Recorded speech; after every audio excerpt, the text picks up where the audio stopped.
오늘도 주님 안에서 하나님의 나라와 의를 위해 살아가는 복된 삶이 되기를 예수님의 이름으로 축복합니다. 예수님이 불의한 청지기의 비유를 통해서 하나님과 재물을 섬길 수 없다라고 말씀하셨던 이 부분에 대해 바리새인들은 마음에 불편함이 생겼을 것입니다. 또한 이 말씀을 듣고 도리어 예수님을 비웃는 그런 모습들을 오늘 본문 말씀을 통해서 보게 됩니다. 그들은 자신들이 가지고 있는 재물은 자신들이 하나님을 잘 섬김으로 인해서 하나님이 주신 축복이다라고 그렇게 생각을 했습니다. 그러나 실제적으로 그들이 하나님의 이름을 빙자하여서 돈을 더 사랑하고 있는 모습을 보여주고 있는 것입니다. 오늘 14절 시작을 바리새인들은 돈을 좋아하는 자들이라고 표현하고 있는 것입니다. 그들은 그들이 가지고 있는 그 재물들, 또 그들이 하나님 앞에서 높임을 받고 있는 그 모든 것들이 하나님을 잘 섬겼기 때문에 주시는 축복이다라고 스스로를 합리화시키고 있는 모습들을 보고 있습니다. 이 부분에 대해서 예수님은 그들을 책망하고 있는데 15절 말씀처럼 하나님 앞에 미움을 받는 것이다 라고 해서 그들이 스스로 높아져 있고 그들이 자신들의 재물을 가지고 스스로 자랑하고 있는 그런 모습들을 향해서 하나님께 미움을 받고 있다라고 말하고 있습니다. 여기서 말하는 미움이라는 단어는 가증한 것, 더러운 것이라는 의미를 담고 있습니다. 이 단어는 이스라엘 백성들이 하나님을 대신해서 우상을 섬기고 있을 때 하나님께서 그 이스라엘 백성들을 향해서 미워하시는 그 표현들을 쓸 때 사용하는 단어입니다. 다시 말한다면 그 바리새인들이 자신들이 스스로 높아지고 스스로 교만해져 있는 그 모습들을 향해서 가증한 것이다 라고 말씀을 하고 있는 것입니다. 사람들의 영적인 교만함들, 그것은 하나님이 우상 숭배와 같이 가장 혐오하고 가증히 여기는 것이다 라고 말씀하고 있는 것입니다. 우리의 삶 속에서도 혹여나 내가 이렇게 해서 나 스스로가 높아지고 나 이런 거 믿음 안에서 잘하고 있어 스스로를 높이고 있는 모습들을 하나님께서는 싫어하신다라고 말씀하고 있는 것입니다. 잠언 16장 18절 말씀처럼 교만은 패망의 선봉이요 거만한 마음은 넘어짐의 앞잡이다라고 표현하고 있습니다. 우리의 삶 속에 날마다 조심해야 될 것이 바로 교만이라는 것입니다. 그러면서 바리새인들의 그 교만함들을 그들의 그 부로 인해서 그들이 만족하고 있는 그 모습들에 대해서 예수님은 강하게 질책하고 있는 모습을 보여주고 있는 것입니다. 그러면서 16절에 율법과 선지자는 요한의 때까지다 라고 말씀하고 있습니다. 지금 바리새인들은 율법과 선지자의 말씀을 따라 사는 그런 사람들입니다. 그러나 분명히 예수님은 지금 그 율법, 그 선지자의 말씀이 이제 임하였기 때문에 더 이상 율법과 선지자의 때가 아닌 바로 하나님의 나라, 복음이 전파된 때다라고 예수 그리스도의 오심으로 인해서 율법이 완성되어 있고 그 선지자의 모든 예언의 말씀이 완성되었다라는 것을 드러나고 있는 것입니다. 그러므로 천국, 하나님의 나라, 곧 예수 그리스도께로 돌아오고 예수 그리스도의 말씀을 따라서 하나님 나라에 들어가기를 힘써야 된다는 것을 지금 말씀하고 있는 것입니다. 그러나 이 바리새인들은 어떠합니까? 하나님의 나라 복음을 듣기를 거부합니다. 예수 그리스도를 믿고 하나님 나라에 들어가기를 힘쓰지 않습니다. 도리어 그들은 과거에 그 율법을 지키고 선지자의 글을 지킨 그것으로 만족하고 이제 다 됐다라고 스스로 만족하고 있는 모습들을 보여주고 있습니다. 그들이 하나님의 나라에 들어가기를 힘쓰지 않는 모습을 지금 뭐라고 비유하고 있냐면 간음한 그 남편 또 아내에 대해서 말하고 있는 것입니다. 왜 그들이 이렇게 하나님 나라에 들어가기를 힘쓰지 않습니까? 그들의 삶이 지금 만족스럽기 때문에 그렇습니다. 경제적으로도 부족함이 없는 그런 삶을 살고 있기 때문에 하나님 나라에 들어가는 것이 그들에게는 중요하지 않습니다. 뿐만 아니라 그들은 사회적으로도 존경을 받고 높임을 받고 있기 때문에 하나님 나라에 들어가는 것이 중요하지 않습니다. 우리가 어제 말씀을 나눈 것처럼 제자의 삶은 무엇입니까? 자신들의 삶의 모든 것들을 다 내려놓고 하나님만을 섬기는 것입니다. 자신들의 재물을 다 하나님 나라 복음을 위해서 다 내어드리는 삶을 바로 제자의 삶이며 또 십자가를 지고 가는 삶을 말씀하고 있는 것입니다. 그것이 하나님 나라를 들어가는 하나님의 백성들의 삶인데 이 바리새인들은 그런 것을 좋아하지 않습니다. 그것을 기뻐하지 않습니다. 도리어 그들은 그들에게 가지고 있는 지금의 현재의 상황들, 현재 누리고 있는 그런 삶이 너무 좋기 때문에 하나님의 나라에는 관심이 없습니다. 겉으로는 종교적으로 율법에 관심이 있고 하나님을 잘 섬기는 것처럼 보이지만 그들에게 있어서 진정한 관심은 물질이라는 것입니다. 그래서 예수님은 그들을 향해서 단언적으로 돈을 좋아하는 사람이다라고 그들을 딱 단정 짓고 있습니다. 15절 말씀에 보면 하나님께서는 그들을 아신다라고 말씀하고 있습니다. 너의 마음을 하나님께서 아신다. 그 바리새인들이 겉으로는 형식적으로는 종교 생활을 잘하는 것처럼 보이지만 그 중심에는 하나님이 없고 하나님의 나라에 대한 그런 갈망이 없음을 하나님은 잘 알고 있다라는 것을 말씀하고 있는 것입니다. 그들은 육신적으로는 아브라함의 후손이라 생각합니다. 그들은 혈통적으로 우리는 유대인으로 하나님의 그런 백성이다라고 생각을 하고 있고, 그래서 우리는 자연스럽게 하나님 나라에 들어갈 수 있다. 그런 어떤 선민적인 그런 어떤 의식에 사로잡혀 있어서 더 이상 어떤 영적인 열망과 특별히 하나님 나라를 향한 그런 열망들이 그들에게는 별로 있지 않은 것을 보여주고 있는 것입니다. 우리가 구원받는 것은 하나님 나라 백성이 되는 것은 우리가 혈통이 아니고 또 우리가 자연적으로 그냥 생기는 것이 아니라 오직 예수 그리스도의 복음을 듣고 예수 그리스도를 믿음으로 우리가 천국에 갈 수 있고 하나님의 자녀인 것을 오늘 예수님은 말씀하고 있는 것입니다. 그 예로 지금 하나의 이야기를 하고 있는데 그 이야기가 바로 부자와 나사로에 대한 이야기인 것입니다.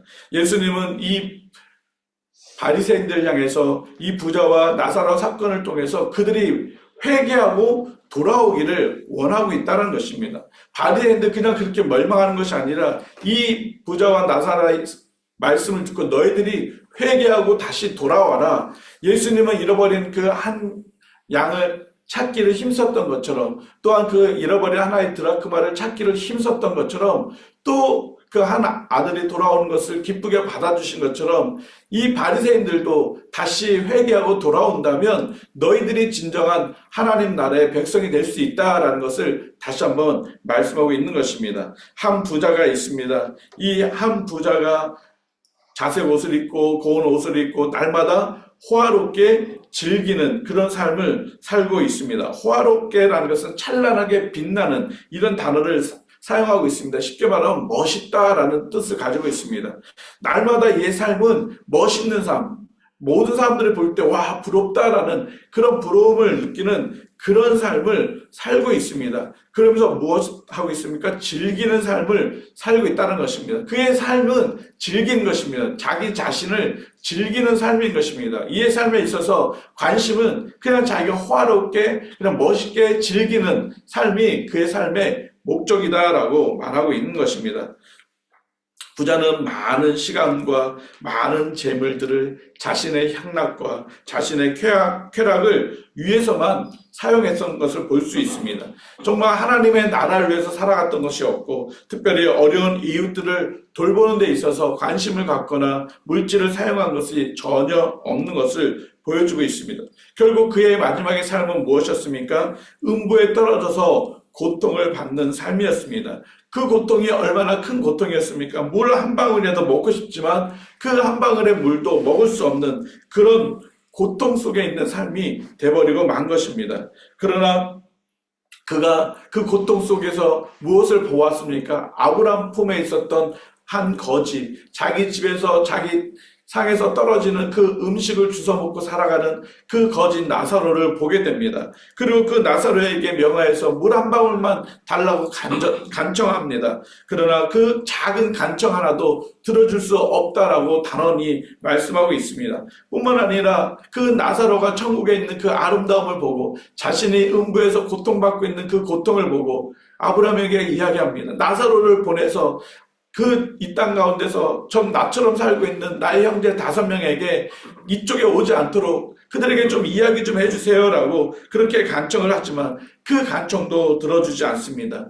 왜냐하면 이미 그들에게는 모세와 선지자들을 통해서 복음이 들려주고 있기 때문이라는 것입니다. 그들이 복음을 들었음에도 불구하고 그 복음을 받아들이지 않고 있는 모습을 보여주고 있습니다. 무엇을 의미합니까? 지금 바리새인들을 향해서 말하고 있는 것입니다. 하나님 나라 천국 복음이 그들에게 들려주고 있지만 그들은 그 천국 복음을 듣지 않는다면 그들의 삶 역시도 이와 같이 너와 같이 지옥, 이 음부의 고통 속에 당할 수밖에 없다는 것입니다.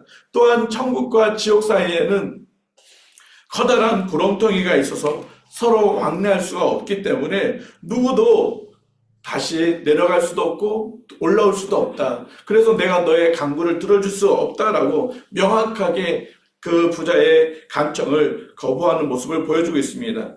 또한 이 부자가 살아있는 동안에는 자신에게 주신 재물들을 다른 사람을 위해서 사용하지 않았던 그런 자신의 삶이 그런 풍성함을 이미 다 누렸기 때문에 더 이상 너에게는 좋은 것을 줄 수가 없다. 이렇게 단언하고 있는 모습을 보여주고 있습니다. 여러분, 부자가 되는 것이 잘못된 것입니다. 많은 재물을 얻는 것이 잘못된 것일까요? 결코 그러지 않습니다. 재물은 좋고 나쁨이 없습니다. 그러나 재물을 얻는 방법에 좋고 나쁨이 있을 수 있고 재물을 어떻게 사용하느냐 그것에는 좋고 나쁨이 있는 것입니다. 이 부자는 자기에게 주어진 그 재물들을 얻는 방법이 틀렸을 것이고 그 재물을 바르게 사용하는 것이 틀렸던 것입니다. 결국 그는 하나님이 없는 삶을 살았기 때문에 그는 음부에 떨어지는 지옥에 떨어지는 고통을 받을 수밖에 없는 것입니다. 그가 재물이 많았기 때문에 지옥에 간 것이 아니라 재물로 인해서 하나님을 외면하고 자기 자신만을 즐겼던 삶을 살았기 때문에 정말 하나님이 있었다면 하나님 나라를 소망했다면 주변에 어렵고 힘든 이들을 돌아보는 그런 삶을 살았을 것입니다. 그러나 전혀 그는 그런 삶을 살지 않았던 것입니다.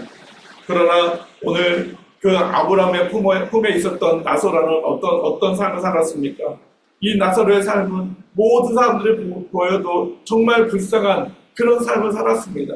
그에게는 먹을 것이 없고 심지어 몸에 질병까지 당하는 그런 참혹한 그런 고통의 삶을 살았습니다. 그런데 그의 결과는 어디였습니까? 아브라함의 품에 거한 것입니다. 그런데 성경에 보면 이 나사로가 아브라함의 품에 거하는 그 이유가 전혀 나타나고 있지 않습니다. 이 나사로가 하나님을 잘 섬겼다라는 표현도 없고 정말 그냥 나사로가 그냥 아브라함 품에 있었던 것은 무엇입니까? 바로 하나님의 전적인 은혜였습니다. 이 나사로의 이름의 뜻을 보면 하나님께서 도우셨다라는 그런 이름의 뜻을 가지고 있습니다. 무엇을 지금 의미하고 있습니까? 바리새인들 너희들이 율법을 지키고 너희들이 선민이 되고 너희들이 스스로가 나는 하나님 나라에 들어갈 수 있어 그렇게 스스로 교만하고 오만하게 살아가는 것이 아니라 하나님의 은혜가 없다면 너희들이 결코 하나님 나라에 들어갈 수 없다는 것을 지금 나사로를 통해서 보여주고 있는 것입니다.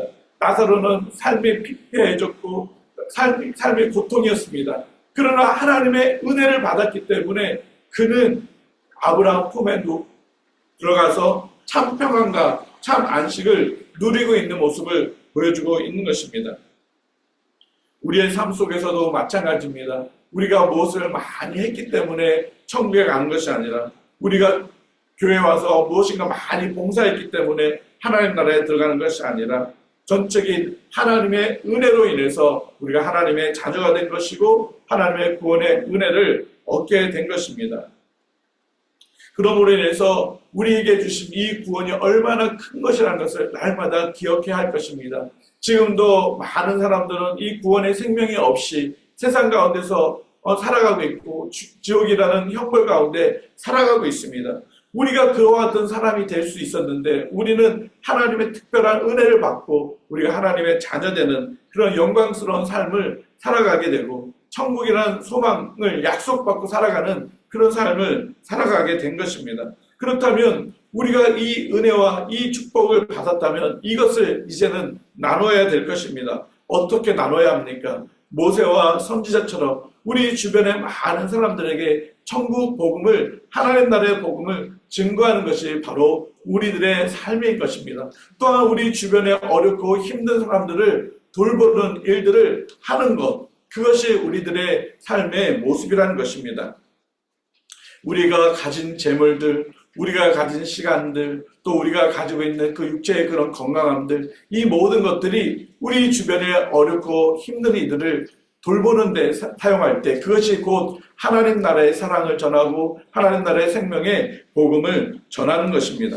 하나님께서는 이 나사로와 이 부자를 불러갔습니다. 이들은 그들이 알지 못하는 그때에 불러간 것처럼 주 예수 그리스도가 언제 이 땅에 오실지는 우리는 알지 못하고 분명히 우리는 도적과 같이 주님의 오심이 분명히 오실 것입니다. 또 우리 개인이 또 언제 하나님께서 개인적으로 하나님의 부르심이 있는지는 우리는 아무도 모릅니다. 우리가 주님이 부르시는 그날까지 우리에게 주신 그 은혜와 그 축복을 가지고 우리에게 주신 사명, 복음 전파의 사명들을 감당하기를 힘써야 될 것입니다. 우리의 관심이 물질이 되어서는 안 되는 것입니다. 이 바리새인들은 오로지 그들의 관심은 재물, 물질이었습니다. 겉으로는 종교 생활을 하고 겉으로는 하나님을 잘 섬기는 것처럼 보이지만 그 중심은 물질이었습니다. 그렇기 때문에 예수님께서는 하나님의 백성들은 하나님과 물질을 겸하여 섬길 수 없다. 우리들의 삶의 목적은 물질이 되어서는 안 되고 오직 하나님의 나라가 되어야 된다라고 말씀하고 있는 것입니다. 마태복음 6장 33절 말씀이 무엇입니까? 너희가 먼저 그의 나라와 의를 위해서 살아라. 그리하면 이 모든 것을 너희에게 더해 주신다. 우리의 삶의 관심은 물질이 아니라 하나님의 나라야 한 것입니다. 하나님의 나라를 위해서 살아갈 때 우리가 하나님의 뜻을 위해서 살아가는 것이고 하나님의 뜻은 무엇입니까? 이 땅에 한 영혼도 잃어버리지 않고 예수 그리스도를 믿고 구원받는 것이 하나님의 뜻입니다. 그렇다면 우리가 하나님의 뜻을 이루기 위해서 힘써야 될 것, 바로 우리 주변에 잃어진 영혼들을 위해서 복음을 전하는 삶인 것입니다. 오늘도 우리가 많은 사람들을 만나게 될 것입니다. 그 만나는 사람들에게 내가 만난 예수 그리스도, 나에게 주신 하나님의 그 은혜, 천국 소망을 우리가 전해야 되는 것입니다. 우리가 말로도 전해야 되고 우리의 삶의 모습을 통해서도 전해야 되고 또 우리가 가지고 있는 것들을 사용함으로 인해서 그들에게 생명의 복음을 전해야 될 것입니다. 예수님은 자신의 생명을 우리에게 기꺼이 다 내어주셨습니다. 그렇다면 우리가 그 생명을 가지고 나에게 주어진 그 하나님의 놀라운 사랑과 축복을 이제는 다른 사람들에게 사용해야 할 것입니다. 그것이 그리스도인들의 삶의 모습이다라고 말씀하고 있는 것입니다. 그러나 우리가 복음을 전해도 그들이 받지 않을 수도 있습니다. 오늘 31절 말씀 마지막처럼 고난을 받았지만 그들이 받지 않는 사람들이 있을 수 있다는 것입니다. 우리가 그 사람을 때문에 우리가 정말 마음에 불편함이 생길 수도 있고 안타까움이 생길 수도 있습니다. 그러나 그들이 받고 안 받고의 문제는 나의 문제가 아니라는 것입니다. 그래서 우리가 전도할 때 있어서 복음을 전하지만 그 사람들이 듣지 않는 것 때문에 내가 괴로워하거나 내가 그것 때문에 막 이렇게 침울해질 필요는 없습니다. 내가 최선을 다해서 복음을 전했는데 그들이 받지 않는다면 그 부분들은 하나님의 소관인 것입니다. 그러나 우리가 해야 될 것은 무엇입니까? 때를 얻든지 못 얻든지 우리가 하는 것은 오직 복음을 전하는 것입니다. 지금 예수님은 이렇게 관심이 물질밖에 없는 이 바리새인들에게 너희들의 관심을 가져야 될 것은 회개하고 돌아오는 것이다 라고 말씀하고 있는 것입니다. 누가복음은 헬라 이방인들에게 누가가 집중적으로 복음을 전하고 있는 말씀들입니다. 헬라 이방인들에게 있어서 관심은 바로 하나님의 나라, 복음이라는 것을 그들에게 알려주고 있는 것입니다. 그들 역시도 그 관심들을 예수님께 둔다면 그리고 회개하고 돌아온다면 그들도 구원을 받을 수 있다라고 분명히 예수님은 말씀하고 있는 것입니다. 회개한다면 하나님은 다 받아주신다는 것입니다. 우리의 삶 속에서도 날마다 주님 앞에 그 구원의 은혜에 감격하며 나에게 주신 그 사명들을 놓지 않고 힘써 전하는 그 삶이 하나님의 구원을 받은 삶이라는 것을 말씀하고 있는 것입니다. 오늘도 우리가 만나는 이들에게 예수 그리스도의 생명의 복음을 증거하는 복된 날, 그래서 그들도 우리와 같이 하나님 나라 천국 소망하며 살아가는 그런 놀라운 일들이 일어나기를 예수 그리스도의 이름으로 축복합니다. 같이 기도드리겠습니다. 허물과 죄로 죽었던 우리를 하나님께서 은혜를 베풀어 주셔서 하나님의 자녀가 되게 해주셨고 천국 소망 가운데 살게 하신 하나님 참으로 감사합니다.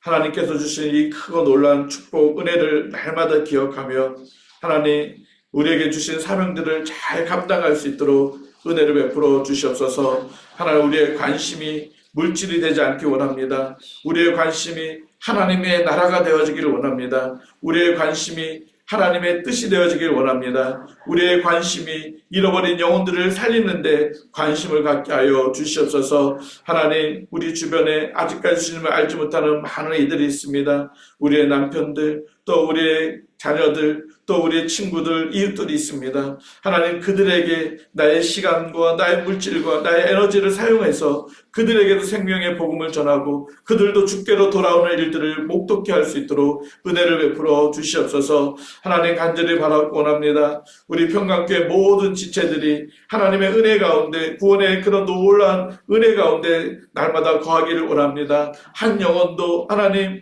주님을 알지 못하고 살아가는 영혼들이 없도록 날마다 그 안에 구원의 감격이 있게 하여 주시고 천국 소망 가운데 살아갈 수 있도록 하나님 특별히 은혜를 베풀어 주시옵소서. 하나님 특별히 바라고 원합니다. 우리 안에 여러 가지 힘들고 어려운 일들이 많이 있지만 하나님 내 안에 구원의 그 감격 속에서 그 어렵고 힘든 일들을 잘 견뎌낼 수 있게 하여 주시고 하나님 될 수만 있다면 속히 그 어려운 모든 문제들이 다 해결되어질 수 있도록 역사하여 주시옵소서. 하나님 내일 또 우리 성도들이 흩어져서 주 예수 그리스도의 생명의 복음을 전할 때마다 하나님 그 복음을 듣고 많은 영혼들이 살아나는 놀라운 일들을 보게 하여 주시옵소서. 하나님 오늘도 우리가 만나는 이들에게 예수 그리스도의 생명의 복음을 증거할 때 하나님 그들 또한 주께로 돌아온 일들을 목독케 하여 주시옵소서. 우리를 사랑하시는 예수님의 이름으로 기도드립니다. 아멘. 우리 자유롭게 기도하시기 바랍니다.